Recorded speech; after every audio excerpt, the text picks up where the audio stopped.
motor. Saya nggak galis. Mobil minibus terbakar setelah terjun dari Jalan Raya Pangpajung Barat wilayah Sokobana, Kabupaten Sampang Madura, Jawa Timur.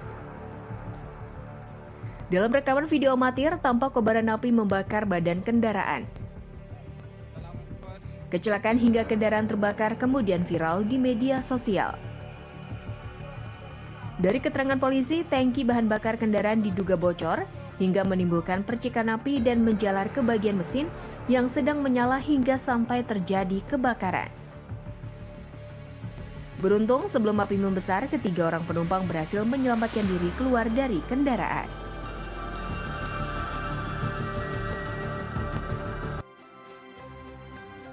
Assalamualaikum pemirsa, bagaimana kabar Anda pagi ini? Semoga sehat dan tetap semangat. Seperti biasa, sebelum beraktivitas, kita update dulu yuk seputar informasi menarik agar pagi Anda lebih berisi. Bersama saya, Erlang Purbaya, inilah Cakrawala selengkapnya.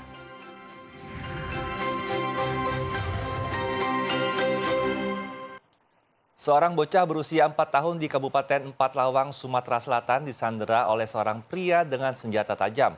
Penyelamatan dilakukan aparat kepolisian pun berlangsung dramatis. Duduk lah, cerita dulu apa masalahnya. Tidak ada apa-apa nak, itu baik nak. Om kaget, dulu ke TV. Ya, tak apa-apa, tak apa. Itu kita tak tidak.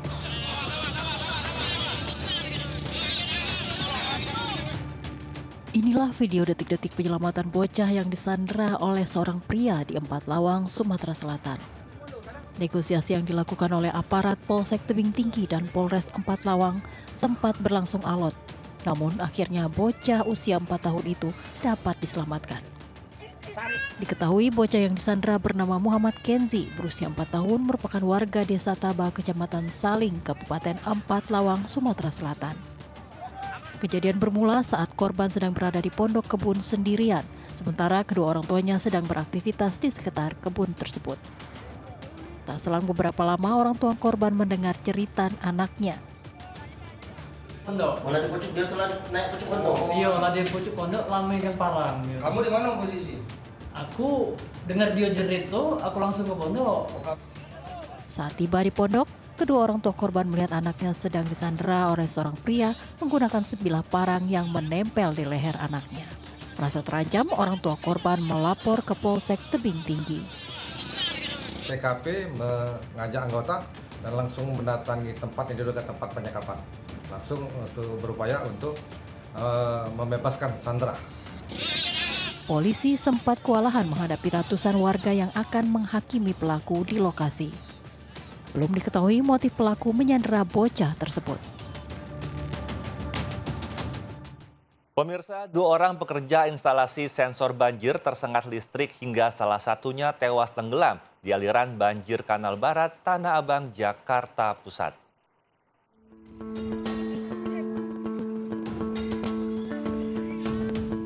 Evakuasi jenazah salah seorang pekerja instalasi sensor banjir dievakuasi petugas gabungan Damkar dan Basarnas Jakarta Pusat.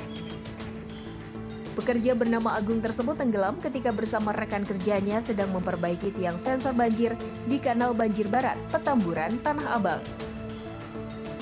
Saat hujan gerimis, kedua pekerja tersebut tersengat listrik hingga terjatuh.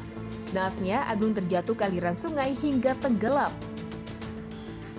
Untuk keperluan visum, jenazah Agung dibawa ke RSCM, sedangkan rekannya dirawat di Rumah Sakit Pelni.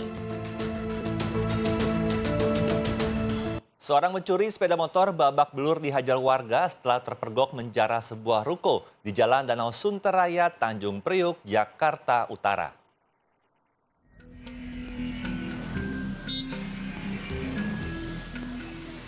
Pencuri ini jadi pelampiasan warga yang sudah jengah dengan kelakuan para pencuri di tengah ekonomi yang sulit. Gara-gara amarah warga, si pencuri sepeda motor ini pun terkapar. Namun di saat ia terkapar, seorang komplotannya kabur. Kejadian ini bermula saat si pencuri dan temannya sedang beraksi hendak mencuri sepeda motor karyawan di ruko tersebut. Di saat itu, datang rekan korban yang kemudian membongkar upaya pencurian itu. Kedua pencuri berusaha kabur, namun satu pencuri berhasil ditangkap warga lalu diserahkan ke Mapolsek Tanjung Priok dalam kondisi babak belur.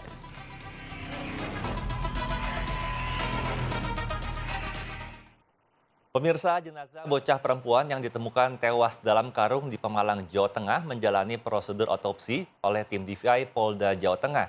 Hingga saat ini polisi sudah meminta keterangan 8 orang saksi namun belum menetapkan tersangka.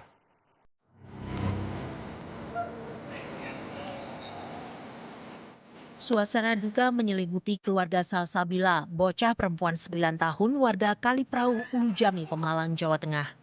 Para tetangga, guru, hingga teman sekolah berdatangan untuk melayat. Sementara itu jenazah Salsabila masih dalam proses autopsi di RSUD Ashari Pemalang oleh tim DVI Polda Jawa Tengah. Autopsi dilakukan untuk memastikan penyebab kematian korban yang kemarin ditemukan meninggal dunia terbungkus karung dalam gudang. Hingga kini Polres Pemalang belum menetapkan tersangka. Meski demikian, Satreskrim Polres Pemalang sudah mengumpulkan kesaksian 8 orang dari keluarga, tetangga, hingga saksi yang melihat penemuan jenazah. Sebelumnya, tetangga korban berinisial G telah diamankan meskipun belum jelas apakah ada keterlibatan. Dari penyelidikan sementara, penyebab sudah diketahui? Masih belum. Nanti kalau misalnya sudah keluar hasil resmi dari forensik, akan segera kami teruskan. Tapi mau ada dugaan kekerasan ya? Nah itu kita masih dalam. Masih dalam ya? Saksi kita masih berproses. Sudah ada berapa saksi yang diperiksa Pak? Sampai dengan pagi ini ada sekitar 8 orang. 8 orang masih bertambah. Minggu malam, warga desa Kaliprau, Ulu Jami, Kalimalang geger dengan penemuan jenazah Salsabila, gadis berusia 9 tahun yang terbungkus karung dalam gudang di rumahnya. Keluarga sempat mencari keberadaan Salsabila sejak Minggu siang. Saat ditemukan jenazahnya membiru dengan luka di bagian mulut.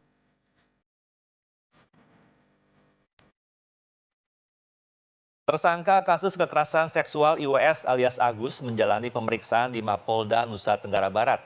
Hingga kini korban yang melaporkan kasus dugaan kekerasan seksual bertambah menjadi 15 orang. 2 diantaranya bahkan masih di bawah umur.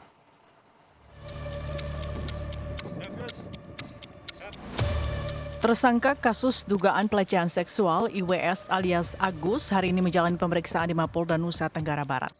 Agus mendatangi Polda Nusa Tenggara Barat ditemani penasehat hukumnya dan ibunya. Agus menjalani pemeriksaan di Subdit Renakta, Direktorat Kriminal Umum Mapolda Nusa Tenggara Barat. Dalam pemeriksaan tersebut, Agus tetap membantah memaksa korban melakukan hubungan seksual seperti yang dituduhkan. Mengungkapkan sesuatu gitu, seolah-olah bahwa terjadi pemaksaan apa segala macam. Bagaimana dia dipaksa? Dia yang membuka segala macam dan katanya si Agus, ya adegan-adegan itu lebih aktif di perempuan. Sementara itu berkas perkara kasus Agus kini masih dalam pemeriksaan di Kejaksaan Tinggi Nusa Tenggara Barat. Berkas tersebut merupakan tindak lanjut dari laporan korban yang berstatus mahasiswi. Dari hasil pemeriksaan berkas perkara terdapat kekurangan bukti sehingga Kejaksaan melalui tim Jaksa Penuntut Umum memberikan petunjuk kepada polisi untuk dilengkapi. Dari hasil penelitian berkas perkara masih terdapat kekurangan alat bukti sehingga kami memberikan petunjuk apa yang harus dilengkapi. Kalau dari media ramai bahwa ada posko pengaduan terhadap korban-korban IWAS. Itu kurang lebih sudah belasan, namun demikian masih dalam berkas perkara karena dari awal itu yang pelapor baru 1 dan ada 2 orang lagi yang menjadi korban, jadi baru ada 3. Menteri Sosial Saifullah Yusuf mengapresiasi langkah Polda Nusa Tenggara Barat dalam menangani kasus dugaan pelecehan seksual terhadap tersangka yang seorang difabel. Mensos memastikan tersangka diperiksa dengan memenuhi haknya sebagai penyandang disabilitas. Menteri Sosial juga akan menyediakan layanan medis dan psikologis untuk para korban. Tentu kita lakukan pendampingan semampu kami, sebisa kami sesuai dengan perangkat yang kami miliki. Lebih-lebih di situ ada 2 anak yang saya dengar, ada 2 orang yang masih di bawah umur. Tentu kita berikan pendampingan baik pendampingan medis maupun nanti pendampingan sosial. Hingga hari ini jumlah korban kekerasan seksual dengan tersangka IWS alias Agus yang telah melapor bertambah menjadi 15 orang. 2 orang korban masih di bawah umur.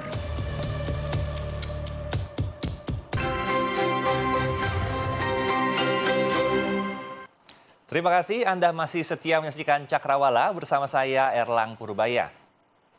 Pemirsa, sekelompok geng motor bersenjata tajam dan kayu menyerang rumah warga.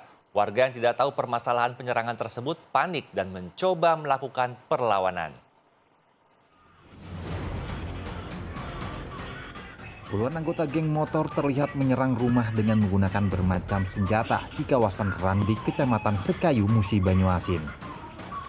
Aksi penyerangan ini terlihat jelas dari hasil rekaman CCTV milik warga. Geng motor ini pun tiba-tiba saja mengamuk dan merusak sejumlah barang yang berada di depan rumah.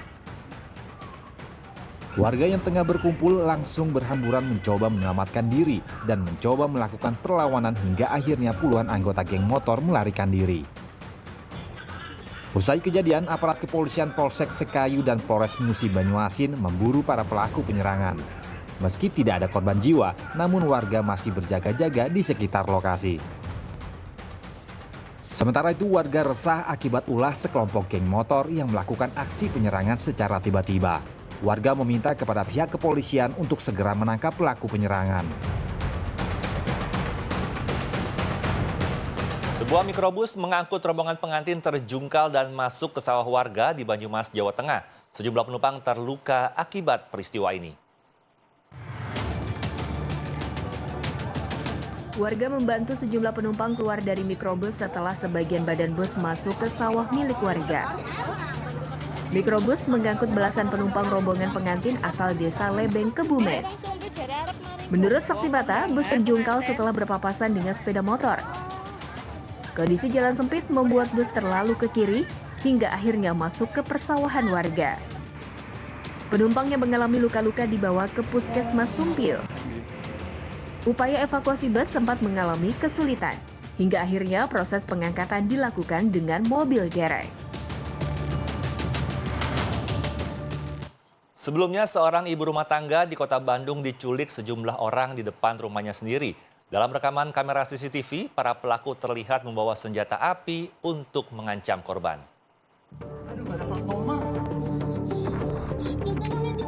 Inilah video CCTV detik-detik penculikan terhadap seorang ibu rumah tangga bernama Sinta terjadi di depan rumahnya di kawasan Antapani, Bandung, Jawa Barat. Ada pria yang tiba-tiba mendekati sang ibu dan langsung menodongkan pistol ke arah korban. Sontak, korban tak melawan dan mengikuti arahan pelaku. Tidak sampai 24 jam, perempuan ini sudah dikembalikan oleh pelaku dengan cara diturunkan di pangkalan ojek Pasir Impun. Korban dalam kondisi syok diantar tukang ojek ke rumahnya pada Minggu malam. Satreskrim Polrestabes Bandung hingga kini terus memburu pelaku yang masih kabur. Jadi update terakhir setelah tadi malam korban telah kembali ke rumahnya diantar oleh tukang ojek pangkalan atas nama RS. Sekarang fokus kami adalah mencari para pelakunya. Sebentar, yang pasti alhamdulillah korban sudah kembali dalam keadaan selamat dan sehat. Sekarang fokus kita adalah mencari pelakunya. Dari hasil keterangan-keterangan yang bisa kita dapat dari CCTV, dari keterangan tukang ojek, dan juga dari keterangan korban sementara, karena korban memang masih dalam keadaan syok, tapi terus kita dalami. Insya Allah para pelaku bisa teridentifikasi dan kita sedang melakukan pengejaran.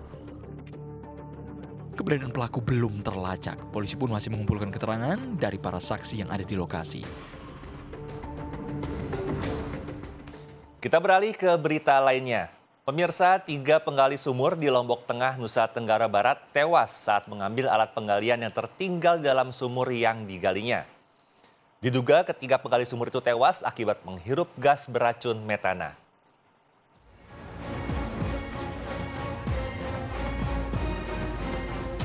Tim evakuasi dari kantor SAR Mataram melakukan upaya evakuasi terhadap 3 jenazah penggali sumur yang tewas di lubang sumur sedalam 13 meter di Montong Tanggak, Desa Pengadang, Kecamatan Peraya Tengah, Lombok Tengah. Ketiga korban ini tewas setelah berupaya saling tolong di sumur yang mereka gali. Sebelumnya, salah satu dari korban hendak mengambil peralatan menggali sumur yang tertinggal di dalam sumur. Namun naas, korban tewas di dalam sumur. Korban kedua dan ketiga lantas berupaya memberikan pertolongan, namun keduanya juga menjadi korban. Dugaan sementara korban tewas akibat menghirup gas beracun metana di dalam sumur. Ya, ada dugaan keracunan gas metana. Kira-kira seperti itu Pak, nah, berani kita pastikan. Karena dari hasil tadi tim kami melakukan tes, ada mengandung metana. Seluruh korban akhirnya berhasil dievakuasi oleh tim SAR. Mereka kemudian diserahkan kepada keluarga untuk dimakamkan. Sepasang kekasih di Madiun, Jawa Timur nekat berbuat asusila di toilet masjid. Pasangan mesum tersebut langsung dibawa warga ke kantor kelurahan guna dimintai keterangan.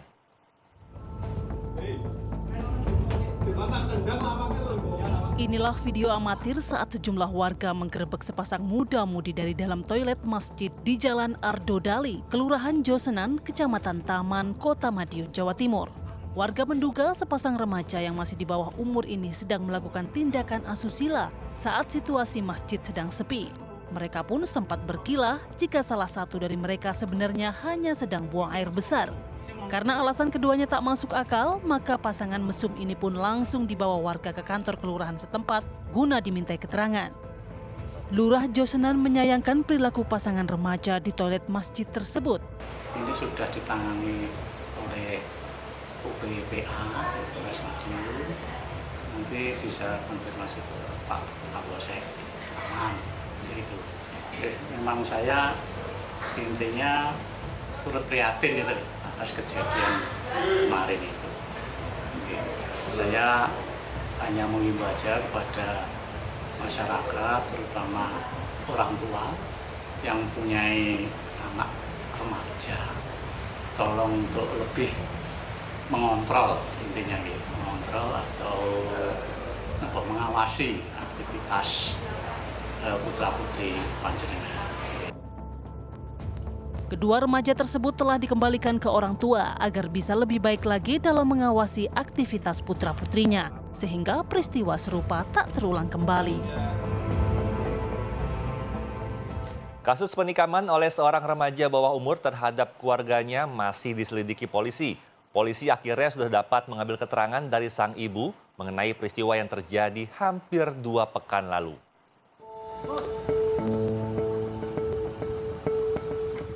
Garis polisi masih tampak terpasang di rumah MAS, remaja yang menikam keluarganya hingga menewaskan sang ayah dan nenek. Rumah di Kompleks Buna Indah Cilandak, Jakarta Selatan ini disegel polisi sejak 30 November lalu. Semenjak itu, polisi baru bisa mengambil keterangan dari MAS 14 tahun. Sepekan lebih, polisi belum dapat mengambil keterangan dari sang ibu yang luka parah dalam insiden itu dikarenakan kondisi sang ibu yang belum stabil. Namun kini, polisi sudah berhasil mengambil keterangan Mita, ibu MAS. Mita menjadi saksi kunci dalam kasus mengerikan ini. Namun kondisi kejiwaan Mita masih labil sehingga pemeriksaannya didampingi ahli kejiwaan. Pada hari ini saksi kunci yang mengalami penganiayaan sang ibu sudah kita bisa ambil keterangan, nanti akan kita sampaikan perkembangan terkait dengan peristiwa Cilandak ini. Sang ibu ada di mana Pak?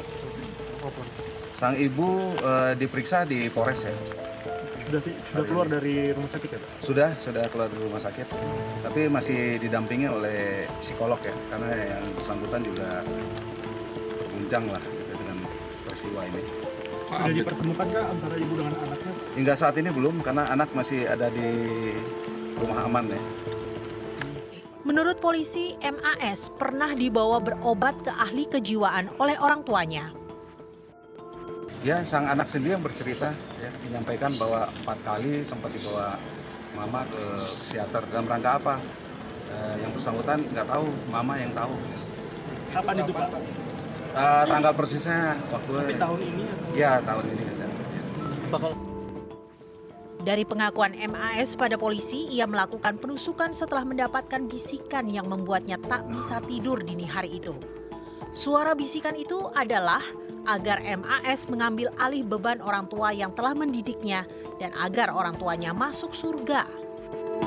Pada penyidik ya, dia bilang terlalu banyak beban orang tua. Udah biar saya mengambil alih katanya. Bisikan itu? Iya, saya yang mengambil alih biar papa mama masuk surga katanya. Jadi ya udahlah biar saya yang mengambil alih ya. Kemudian dia lakukan. Tapi bisikan itu hanya sekali ya Pak? Pada malam itu saja? Iya, pada malam itu langsung ya dapat ya langsung eksekusi. Ada dugaan bisikan-bisikan tersebut muncul setelah nilai MAS yang di usianya sudah duduk di bangku SMA turun. Namun dugaan-dugaan tersebut akan terus diperiksa polisi yang juga menggandeng Apsifor. Polisi membutuhkan keterangan dari ibu MAS yang saat ini belum bisa digali banyak keterangannya. Jika nanti kondisi kejiwaan ibu MAS sudah stabil, diharapkan motif penikaman ini bisa diungkap polisi. Asesmen dari Apsifor juga belum ada sehingga polisi masih menunggu hasil penilaian para ahli kejiwaan dalam kasus ini. Setelah sukses dalam film pertamanya, Falcon Pictures membuat sequel kedua dari film Miracle in Cell No. 7 versi Indonesia. Film ini kembali menampilkan para pemeran di sequel pertamanya.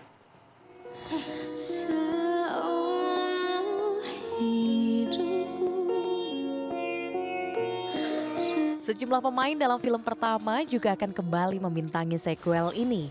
Mereka adalah Graciela Abigail, Vino G. Bastian, Marsha Timothy, Indro Warkop, Tora Sudiro, Indra Jegel, Rigen Rakelna, Brian Domani, dan lainnya. Melanjutkan cerita sebelumnya, setelah ayah Dodo dihukum mati, Kartika tinggal bersama Hendro dan Linda. Kartika juga masih sering diselundupkan untuk bertemu dengan para napi di sel nomor 7. Namun, semua sepakat untuk tidak memberitahu Kartika jika ayahnya sudah meninggal. Sequel ini dibuat lantaran antusias penonton film Indonesia. Film asli Miracle in Cell No. 7 sendiri memecahkan rekor di Korea Selatan dengan 12,8 juta penonton pada tahun 2013. Di Indonesia, sequel pertamanya sukses dengan meraup 5,85 juta penonton. Film Miracle in Cell No. 7 ini rencananya akan tayang di bioskop Indonesia pada 25 Desember mendatang. Dengan mengusung kembali pemain-pemain tenar di film sequel pertama, akankah film besutan sutradara Herwin Novianto ini meraih keberhasilan yang sama dengan sequel pertamanya? 1, 2, 3. Event musik bertajuk Keroncong Kota Baru kini menjadi salah satu daya tarik wisatawan di kawasan Cagar Budaya Kota Baru, Yogyakarta.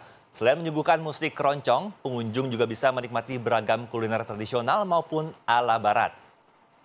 Berita ini sekaligus menutup perjumpaan kita pagi ini. Saya Elang Purbaya beserta kru yang bertugas pamit undur diri. Tetap semangat, sampai jumpa dan wassalamualaikum.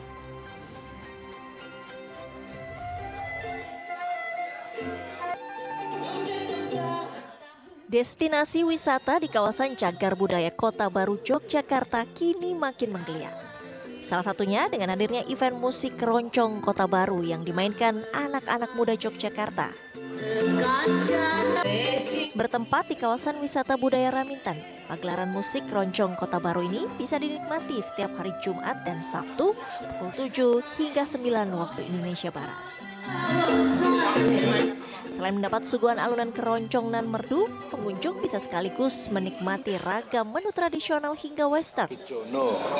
Dari mulai nasi berkat, nasi goreng den baguse, sop iga Kota Baru maupun dessert klepon hingga aneka minuman rempah.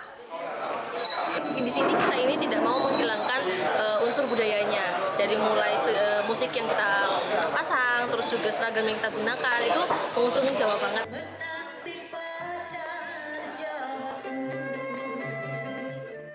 Sajian musik tradisional ini dikemas dengan nuansa khas anak muda sehingga menarik minat wisatawan maupun turis asing.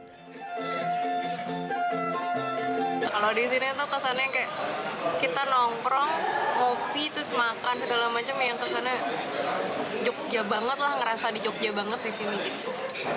Diharapkan atraksi wisata berbasis budaya ini bisa menambah pilihan bagi wisatawan yang tengah berkunjung ke kota Yogyakarta.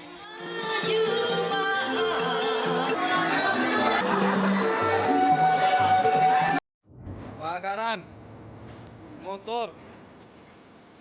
Saya nggak kalis.